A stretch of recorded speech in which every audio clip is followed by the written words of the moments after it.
Bonjour les jeunes, je vais vous montrer comment récolter des graines de souci, Calendula officinalis. Elles appartiennent à la famille des Astéracées. Je vais vous montrer, vous allez voir, après ce sera plus un souci. Donc voici mes jolies fleurs. Non là je parle pas de moi, hein. Les voici. Donc voici une jolie fleur, un souci.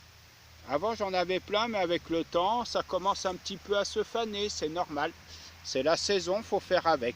Alors le souci, Calendula officinalis, qui est un astéracée, tout comme par exemple les pâquerettes et les pissenlits, les tournesols.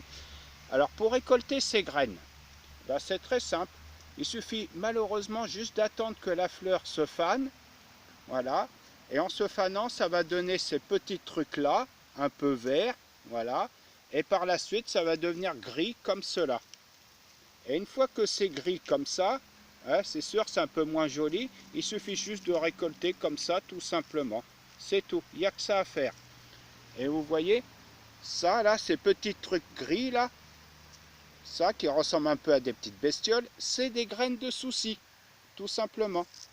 Vous voyez, c'est pas compliqué à récupérer, il suffit juste d'attendre que la fleur se fane malheureusement, et puis gratter comme ça. Ouais, vous ramassez comme ça gentiment, hop. Et vous voyez, là j'ai au moins une vingtaine de graines de souci.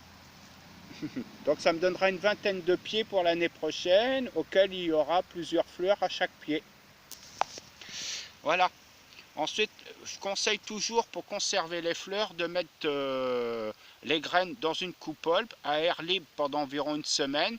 Ensuite, les mettre dans une boîte en bois ou une boîte à tabac. Voilà. Et les graines de souci peuvent se conserver 4-5 ans.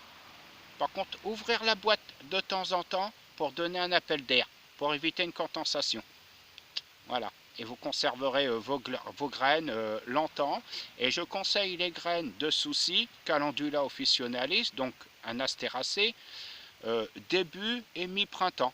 C'est en général toujours ce que je conseille pour toute plantation, pour toute semis, quand la terre commence à se réchauffer. Et là, vous aurez de nouveau des belles fleurs l'année d'après. Ce sera pas petit chouette. La nature est merveilleuse, respectons-la.